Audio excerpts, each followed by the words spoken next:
नमस्कार। ग्लोबल हर्ष के इस एक विशेष वीडियो में आपका स्वागत है। दोस्तों, जो लोग हमारे इस चैनल के साथ जुड़े हुए हैं, हमारे इस चैनल के कंटेंट को पसंद करते हैं, ये वीडियो उन लोगों को समर्पित है। उन लोगों को समर्पित है जो हमें समर्थन करते हैं, हमारे चैनल्स को सब्सक्राइब करते हैं, लाइक करते हैं, शेयर करते हैं, हमारे चैनल की सदस्यता लेते हैं, हमें कंट्रीब्यूट करते हैं, सहयोग करते हैं। उन सब लोगों के लिए बड़े ईमानदारी से मैं एक जिसे कहते हैं स्वीकारोक्ति, वो मैं आज करना चाहता हूँ। वैसे तो जो लोग मुझे चैनल्स पर देखते रहते हैं, कल रात अगर आप लोगों ने मेरा वीडियो देखा हो जयपुर डायलॉग्स पर संजय दीक्षित जी के साथ, उसमें भी हमने इस पर थोड़ा सा चर्चा की थी, लेकिन आज मैं विस्तार से इस मुद्दे पर चर्चा कर रहा हूँ इस वीडियो में। पिछले दिनों हमने कुछ टीवी चैनल्स को लेकर वीडियोस बनाए। उन वीडियोस में हमने ये बताया कि टीवी चैनल्स के बीच में किस तरह से खींचतान मची हुई है। जैसे कि इंडिया टुडे ग्रुप के कुछ पत्रकार छोड़कर चले गए, सुधीर चौधरी चले गए और शिव अरूर चले गए, राहुल कंवल के छोड़कर जाने की चर्चाएं हैं, ये सब चीज़ें चल रही हैं। कुछ लोगों ने एनडीटीवी ज्वाइन किया, सुधीर चौधरी डीडी न्यूज़ पर अपना शो देने वाले हैं। तो ये सब चलता रहता है मीडिया इंडस्ट्री में। उसी दौरान हमने खुलकर बातें की। हमने ये भी बताया कि जब किसी चैनल से कोई बड़ा नाम, कोई बड़ा एंकर छोड़कर जाता है तो उसका एक असर होता है, व्यूअरशिप पर, टीआरपी पर उसका असर होता है। यह स्वाभाविक सी बात है। इस स्वाभाविक सी प्रक्रिया में दोस्तों, जो दर्शक उन एंकर से जुड़ जाते हैं, उनका खो जाना अवश्यंभावी है। मैं आपको उदाहरण देता हूं चित्रा त्रिपाठी का। चित्रा त्रिपाठी 2 या 3 साल पहले की बात है, आज तक को छोड़कर एबीपी में चली गई थी। 15 दिन के बाद फिर एबीपी छोड़कर वापस आज तक में आ गई और फिर 1 साल के बाद फिर एबीपी में चली गई, वाइस प्रेसिडेंट बन गई। उस समय क्या हुआ था? उस समय यही सब चीजें थी। एंकर्स, पत्रकार, सभी लोग आगे पढ़ना चाहते हैं, सभी को प्रमोशन चाहिए, सभी को ज्यादा सैलरी चाहिए। हर आदमी, इंसान यही इसलिए काम कर रहा है। हम और आप भी इसलिए काम कर रहे हैं, घर परिवार बच्चे सब चलाने हैं, और उसी के साथ हमारे कुछ उद्देश्य भी हैं। देश के लिए हमारी जिम्मेदारी है जिसका हम समय समय पर निर्वहन भी करते हैं।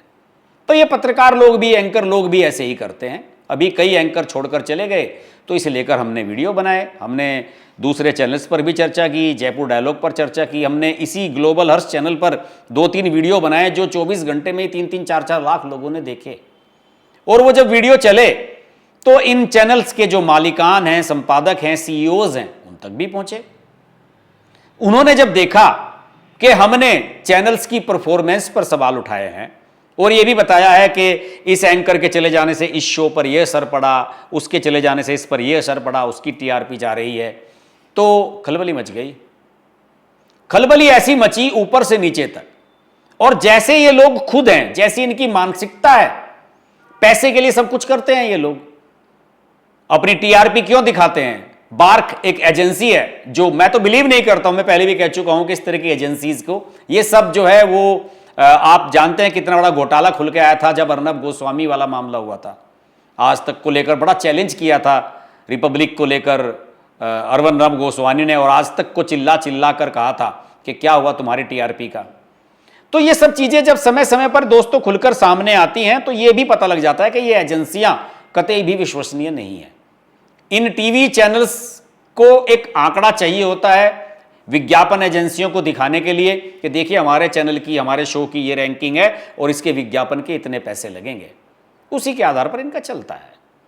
आईपीएल में आपने देखा होगा कि जब आप लाइव मैच देख रहे होते हैं तो साइड में एक काउंटर चलता रहता है, उसमें लिखा आता रहता है कितने दर्शक लाइव देख रहे हैं या कितने लोगों ने इसको देख लिया है। अब तक करोड़ों में पहुंचती है उनकी संख्या। तो उसी से विज्ञापन दाताओं को लग जाता है कि भाई इस कार्यक्रम की या इस लाइव टेलीकास्ट की कितनी वैल्यू है, उसी तरह से उसके विज्ञापन के रेट तय होते हैं। अब जब हमने वीडियो बनाए और हमारे वीडियो इन एजेंसियों ने भी देखे तो इनकी परफॉर्मेंस पर असर पड़ा, इनकी पोजीशन डाउन हुई, ये नीचे की तरफ गिरे। इससे यह हुआ कि इन सब लोगों को एक आईना देखने के लिए मिला कि भाई इनकी स्थिति क्या हो रही है। अब आज की तारीख में हो यह रहा है कि ये सब के सब लोग परेशान हैं। हमारे जैसे लोग या जयपुर डायलॉग वाले संजय दीक्षित जैसे लोग, इन लोगों की बातों पर लोग भरोसा भी करते हैं ऑथेंटिक मानते हैं, क्योंकि हम ब्लफ नहीं मारते, कभी भी तथ्यों पर बात करते हैं। तो हुआ ये कि इन सब में खलबली मच गई, सबकी बैठकें हुई। कई चैनल्स हैं, मैं नाम नहीं लूंगा आज किसी भी चैनल का, मुझे लेना भी नहीं चाहिए। मैं उनका नाम छुपाने की कोशिश भी इसलिए कर रहा हूं क्योंकि मुझे अभी कंफर्म नहीं है कि वो उन्हीं चैनल के लोग हैं या किसी दूसरे चैनल ने किसी तीसरे का नाम लेके ऐसा किया है। इन सब लोगों ने सोशल मीडिया इन्फ्लुएंसर्स को हायर किया कि भाई जाओ, आज की तारीख में कोई भी बड़ा ब्रांड आता है, कोई भी बड़ी कंपनी आती है, तो वो सोशल मीडिया की जो एडवर्टाइजिंग है उसे महत्वपूर्ण मानते हैं। वो आज की तारीख में सोशल मीडिया इन्फ्लुएंसर होते हैं। वो कहते हैं कि भाई हमें इस तरह के जो यूट्यूबर हैं या इंस्टाग्राम पर रील्स बनाने वाले हैं उनको दिखाया जाए और उन लोगों से हम संपर्क करेंगे और उन्हें हम पेड अपनी वीडियो है वहां पर चलवाएंगे। तो इस तरीके की बात उन्होंने कही। उन्होंने ये भी कहा कि उनकी जो बात है वो ज्यादा से ज्यादा उसकी रीच बढ़े, उसका जो है वो अनुपालन होना चाहिए। अब इस सारी परिस्थिति में दोस्तों, उन्होंने जो ये चैनल वाले हैं, इन्होंने भी कुछ सोशल मीडिया इन्फ्लुएंसर्स को पकड़ा। आजकल कंपनियां बन गई हैं, एजेंसी बन गई हैं जो सोशल मीडिया के माध्यम से आपका प्रचार करती हैं, और उनसे ये कहा कि भाई हर्ष की बात लाइव, ग्लोबल हर्ष, जयपुर डायलॉग, इन लोगों से ये संपर्क करो और इनसे ये पूछो कि इन्होंने जो ये वीडियोस बनाए हैं ये किसके कहने पर बनाए हैं, और साथ ही साथ इन्हें पता नहीं लगना चाहिए कि हमने आपको इस चीज के लिए हायर किया है। हकीकत बता रहा हूं मैं आपको। अब हुआ क्या? अब हुआ यह है कि इन सोशल मीडिया इन्फ्लुएंसर्स ने हमारे से भी संपर्क किया, संदीप दीक्षित जी से भी संपर्क किया, जो जयपुर डायलॉग वाले हैं उनसे भी संपर्क किया, और उन्होंने ये कहा कि भाई हम आपसे कुछ पेड वीडियो बनवाना चाहते हैं। मुझसे भी कहा और जयपुर डायलॉग वालों से भी कहा कि भाई कैसे पेड वीडियो, कि हम आपको कुछ आंकड़े देंगे और आपको 24 घंटे के भीतर उस पर वीडियो बनाकर डालना है, और बड़ा हैंडसम अमाउंट ऑफर किया गया। 5 मिनट के इतने पैसे मिलेंगे, 10 मिनट के इतने पैसे मिलेंगे, इस तरह की बातें कही उन्होंने। दोस्तों आप यकीन मानिए कि ये एक ट्रैप है। ये लोग ये देखना चाहते हैं कि क्या हम लोग पैसे लेकर वीडियो बनाते हैं, क्योंकि इन सब लोगों को भी पेड न्यूज चलाने की आदत पड़ी हुई है। 90 के दशक में, 90 का दशक जब खत्म हो रहा था, उस समय प्रिंट मीडिया का जलवा था, चैनल्स उतने पॉपुलर थे नहीं। तो उस समय उत्तर प्रदेश में मेरे ध्यान है जब मुलायम सिंह यादव की सरकार थी, और मुलायम सिंह यादव, अमर सिंह, अमिताभ बच्चन और राष्ट्रीय सहारा वाले सुब्रतो सहारा जो इस दुनिया में नहीं रहे, इन सब का एक नेटवर्क बना हुआ था। इन लोगों ने कुछ अखबारों को पेड न्यूज दी। एक कॉलम में छापा जाता था, एक बॉक्स में पेड न्यूज, और उस पेड न्यूज में कोने पर लिख देते थे कि एडवर्टोरियल, ADVT लिख देते थे, इस तरह से लिख देते थे कि ये पेड न्यूज है, और उसमें बता देते थे कि हमारा समर्थन दिया फलाने ने, मुसलमानों ने हमें समर्थन दिया, फलाने समाज ने हमें समर्थन दिया, वहाँ से हमारा प्रत्याशी जीत रहा है। इस तरह की पेड न्यूज छपनी शुरू हुई थी। और मैं आपको बताऊं, अवतार सिंह भड़ाना चुनाव लड़ने के लिए आए थे मेरठ से चुनाव लड़ने के लिए आए, कांग्रेस ने टिकट दिया, जबकि वो फरीदाबाद से लड़ते आए हैं। उन्हें टिकट दिया गया मेरठ से, और उनके सामने केसी त्यागी JDU के टिकट पर चुनाव लड़ रहे थे, बीजेपी से उनका अलायंस था। 2004 वाला लोकसभा चुनाव है।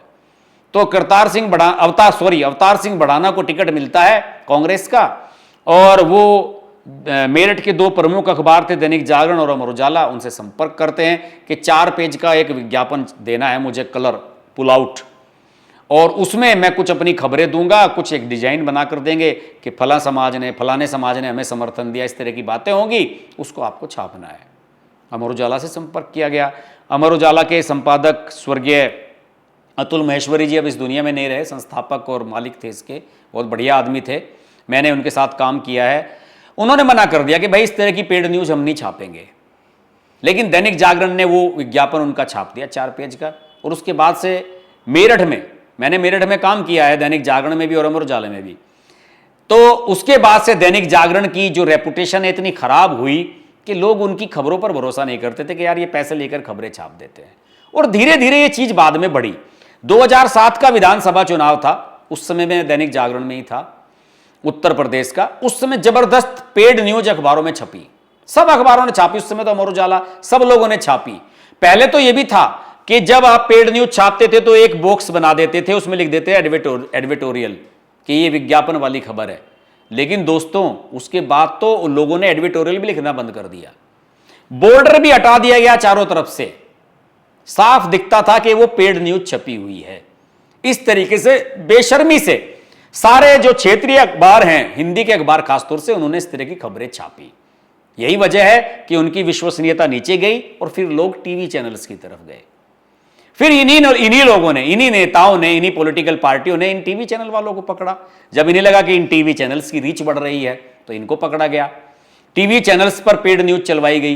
किसी की भी रैली होती थी कि भाई डील हो गई कि आपसे भाई हमारी 100 करोड़ रुपए की डील हो गई, आपके नेताओं की जो रैलियां होंगी हम इतने घंटे दिखाएंगे।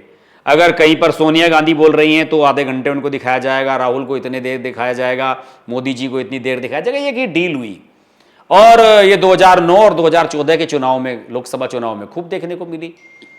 चैनल वालों ने जमकर पैसा कमाया, मोटे मोटे अमाउंट कमाए। सारे चैनल्स ने नोएडा की जो फिल्म सिटी है उसमें बड़े बड़े अपने स्टूडियोज बनाए। सबके स्टूडियो, नाम किसका लूं। और आप सब जानते हैं कि यह सब पैसा कहां से आया। विज्ञापन दाता एक लिमिटेड अमाउंट देता है, लेकिन राजनीतिक पार्टियां अनलिमिटेड अमाउंट देती हैं। पैसा जमकर आया, इनके पास पैसा बरसा और ये सब लोग स्टैब्लिश हो गए, लेकिन विश्वसनीयता नीचे चली गई। धीरे धीरे लोग ये सोचने लगे कि भाई ये तो कुछ है ही नहीं, पैसे लेकर विज्ञापन दिखा रहे हैं, उनके विज्ञापन दे रहे हैं, उन्हीं के बारे में खबरें चला रहे हैं, उन्हीं का लाइव टेलीकास्ट दे रहे हैं, तो उनकी भी रेपुटेशन डाउन हो गई। फिर टीवी चैनल्स पर दौर शुरू हुआ डिबेट्स का। केवल डिबेट्स की वजह से लोग उनको आज की तारीख में देखते हैं। इधर प्रवक्ता बैठा हुआ है एक पार्टी का, उधर दूसरा बैठा हुआ है, दोनों को कुत्तों की पिल्लों की तरह लड़ा दिया जाता है और एंकर मजे लेता रहता है, तो लोगों को उसमें मजा आता है सुनने में। लेकिन जो गंभीर विचारक है, जिसे सीरियस एनालिसिस सुनने हैं, पॉलिटिकल एनालिसिस ईमानदारी से जो किए जाते हैं सुनने हैं, वो आज हमारे जैसे लोगों के पास आ रहे हैं। हमारे जैसे लोग जो कंटेंट डाल रहे हैं यूट्यूब पर, उनको पसंद किया जा रहा है और इसीलिए हमारी रेटिंग इतनी हाई है।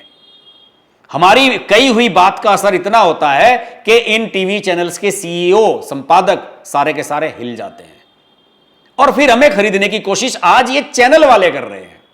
देखिए आप खेल, ये खुद बिके पॉलिटिशियंस के हाथों, अखबार वाले बिक गए पॉलिटिशियंस के हाथों, हम नहीं बिके।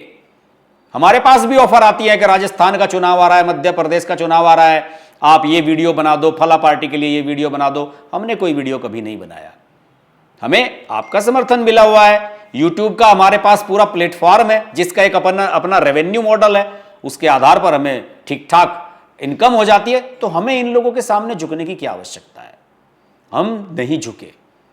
आज भी बहुत सारे लोग कहते हैं हमें कि हम गोदी मीडिया हैं, हम अपनी इच्छा शक्ति से कर रहे हैं जो भी कर रहे हैं। हमें किसी भाजपा वाले ने भी आज तक कोई संपर्क नहीं किया। बीजेपी का आईटी सेल, जिससे कहा जाता है कि हम बीजेपी के आईटी सेल का दिया हुआ कंटेंट चलाते हैं, रत्ती भर भी नहीं। बीजेपी की आईटी सेल में, मैं अपनी बात बताऊं, मेरे जैसे मेरे मानसिक स्तर का या फिर मेरे जैसी रिसर्च रखने वाला एक भी आदमी बीजेपी के आईटी सेल में नहीं होगा। मैं ये बात ठोक कर कह सकता हूं। तो हम जो भी काम कर रहे हैं अपने दम पर कर रहे हैं, आप लोगों के दम पर कर रहे हैं। इसलिए मुझे लगा कि हम लोगों को खरीदने की कोशिश की जा रही है, हम लोगों के पास चारा फेंका जा रहा है, हमें ट्रैप करने की, फंसाने की कोशिश की जा रही है। मैंने संजय दीक्षित जी को भी आगाह किया है कि आप सावधान रहिए सर, इन जैसे लोगों से बिल्कुल बात नहीं करनी है और इनके बहकावे में नहीं आना है। ठीक है, आपको अपना नमक तेल बिकवाना है तो उसका विज्ञापन हम दिखा सकते हैं, लेकिन अगर आप ये कहें कि हम पैसा लेकर किसी चैनल को नीचे गिराने लगे, किसी शो की रेटिंग नीचे दिखाने लगे, ऐसा संभव नहीं है। ऐसा संभव जिस दिन होगा ना, और जिस दिन हम ऐसा करने लगेंगे उस दिन हमारा चैनल भी बंद हो जाएगा। आप जैसे दर्शक हमसे विमुख हो जाएंगे, क्योंकि जनता इस देश में सब जानती है। तो इसलिए मुझे लगा कि आज ये अभिव्यक्ति, ये स्वीकारोक्ति आप सब लोगों के सामने की जानी चाहिए। और मैं आप लोगों से फिर निवेदन करूंगा कि आप हमारी सबसे बड़ी जीत हैं। कई लोग ऐसे हैं जो हमारे पास लिखते हैं कि हर्ष जी हमने तो टीवी चैनल देखने बंद कर दिए, अखबार खरीदने बंद कर दिए, हम आपको देखते हैं। कई और यूट्यूबर हैं, संजय जी हैं, उनको देखते हैं। तो मुझे लगा कि आज आप लोगों के सामने खुलकर बात की जाए और मैं आशा करूंगा कि हमारे इस वीडियो को आप पसंद करेंगे और पसंद करने के साथ साथ अपने दोस्तों में, अपने ग्रुप्स में शेयर भी करेंगे, जिससे कि हमारा जो समर्थन है वो बना रहे और हमें आप लोगों का सपोर्ट मिलता रहे और हमारा जो दर्शक वर्ग है वो और भी वाइड होता रहे। तो आज की वीडियो में नमस्कार, और उन सभी लोगों को फिर एक बार आगाह करता हूं कि हमें खरीदने की कोशिश मत करें। जय Hind. Hi, this is Pooja Bedi, and I'd like to say that I'm deeply grateful to Harsh for his wonderful, wonderful and courageous reporting, and the fact that he always stands up for what he thinks is right. Thank you, Harsh, for all the support and all the love, and rock on. Everyone who's watching this, don't hesitate to press the like, share, subscribe button on his channel.